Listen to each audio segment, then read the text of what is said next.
tingkatan atau tahapan-tahapan yang benar dalam menghadapi dua dalil yang terkesan pertentangan, ya inda jumhuril ulama, ialah pertama adalah jama', diupayakan terjadi penggabungan antara dua dalil tersebut, disinkronkan, diupayakan sebisa mungkin untuk digabungkan, baik dengan hamlul 'ami 'alal khas, dengan menganggap yang satu dalilnya adalah am, yang satu adalah khas, sehingga yang khas itu yukhassisul am, atau dengan mengamalkan hadis ini di satu kesempatan, di lain kesempatan dengan hadis yang kedua. Yang penting intinya diupayakan jama' dengan thariqah apa saja yang telah dijelaskan oleh para ulama. Dan ini dibahas dalam ilmu ushul fikih.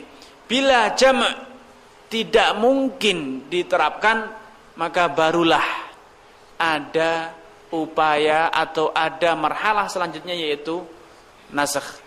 Sehingga dakwah nasakh mengklaim telah terjadi anulir dalam satu dalil. Nasakh dan mansukh ini adalah kondisi darurat semata.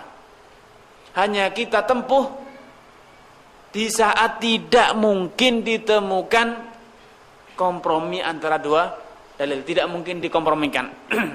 Namun selama masih bisa dikompromikan, digabungkan dengan apa saja caranya, baik dengan mutlak, muqayyad atau am dan khas,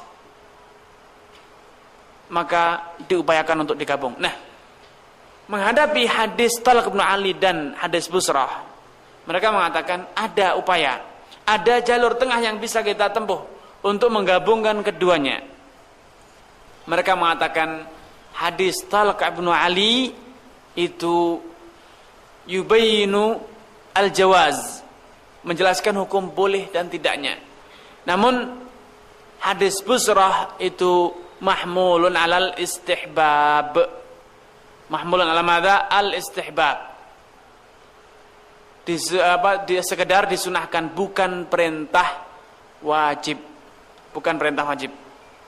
Dan ini pendapat ketiga ini yang berupaya menggabungkan ini adalah pendapat yang dikuatkan oleh Syekhul Islam Ibnu Taimiyah rahimahullahu taala. Beliau mengatakan yustahab, disunahkan, dianjurkan orang yang menyentuh kemaluannya untuk berwudu karena dikhawatirkan antantasyara syahwatuh, dikhawatirkan syahwatnya terbangkitkan. Dan pendapat Syekhul Islam ini cukup kuat dengan alasan tadi yang dijelaskan bahwa al-jama' itu aula minat tarjih inda jumhuri ahli ilm khilafan lil Hanafiyah. Jumhur ulama usul fikih Malikiyah ataupun Syafi'iyah atau Hanabilah, mereka lebih mendahulukan jama' dibanding tarjih. Beda dengan Ahnaf.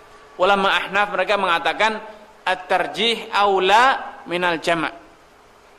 Sehingga kalau kita dapatkan atau kita kaji masail-masail Ahnaf, kita dapatkan kalau ada terjadi dua pertentangan, mereka langsung berupaya pertama kali adalah tarjih. Namun jumhur menyelisih pendapat tersebut atau metode tersebut. Jumhur lebih memilih untuk menggabungkan, diupayakan bagaimana agar seluruh dalil yang ada dapat diamalkan tanpa ada satupun yang ditinggalkan. Tanpa ada satupun yang ditinggalkan. Karenanya upaya yang ditempuh oleh Syekhul Islam rahimahullah taala ini cukup bisa diterima, karena dengan pendapat ini berarti kedua dalil hadis Talq bin Ali dan juga hadis Busrah bintu Sufwan dapat diamalkan secara bersamaan. Ini pembatal kelima dan itulah yang terakhir dalam mazhab Syafi'i.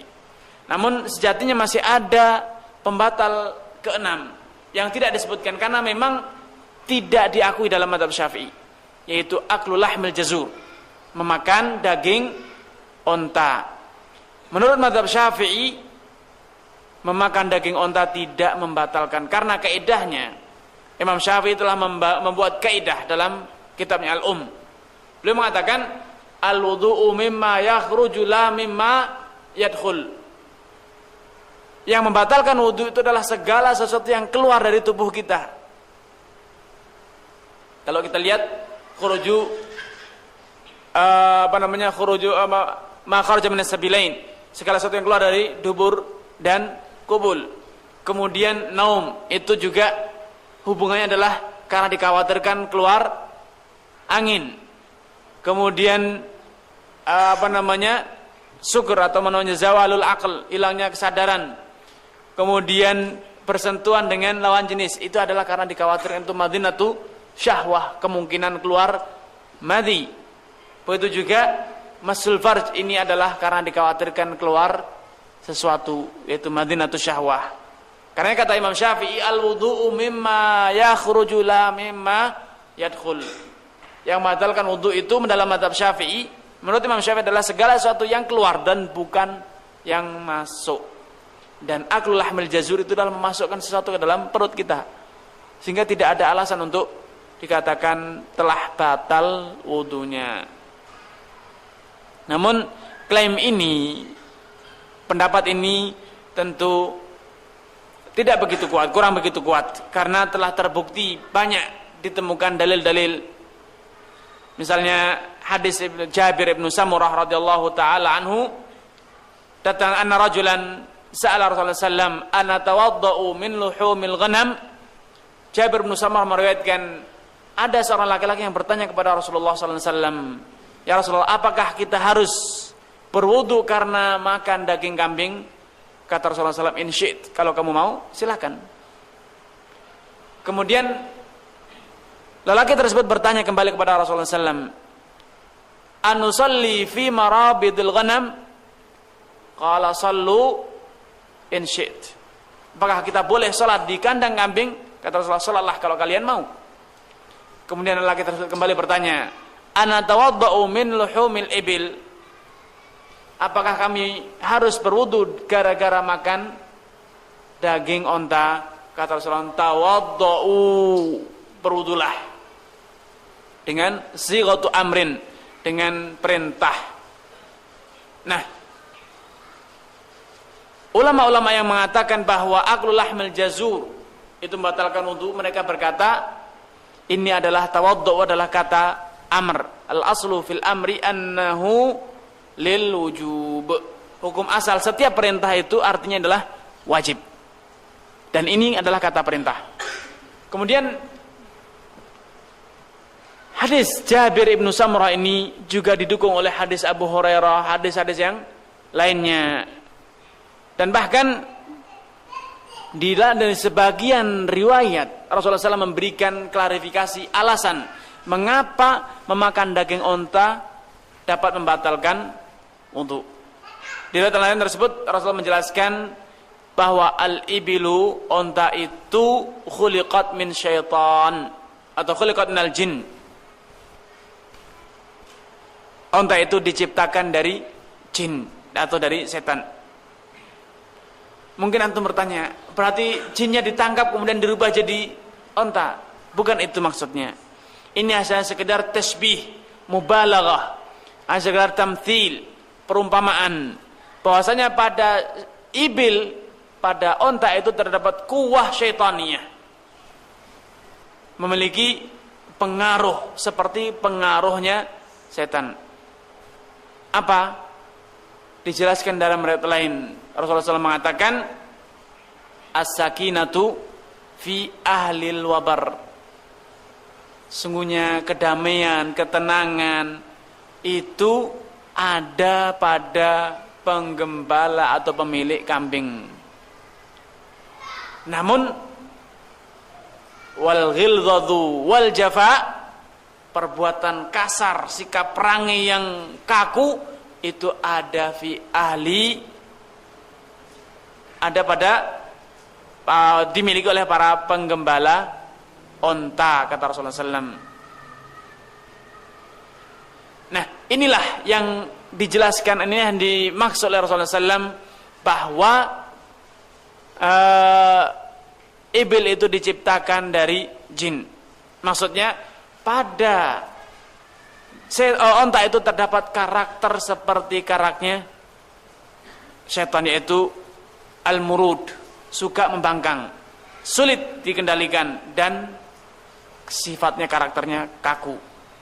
Dan tidak dipungkiri bahwa manusia itu dapat terpengaruh.